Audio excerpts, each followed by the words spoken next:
দুর্ঘটনার কবলে পড়েছে সৌদি আরবগামী একটি যাত্রীবাহী বিমান। মঙ্গলবার দিবাগত রাতে ফিলিপাইনের ম্যানিলা বিমানবন্দরে পার্ক করে রাখা ফিলিপাইন এয়ারলাইন্সের একটি বিমানের সঙ্গে সৌদিয়া এয়ারলাইন্সের একটি বিমানের এই সংঘর্ষের ঘটনা ঘটে।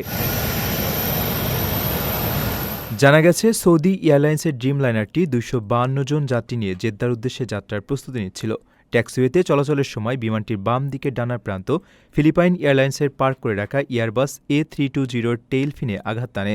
এতে উভয় বিমানেরই কাঠামোগত ক্ষতি হয়।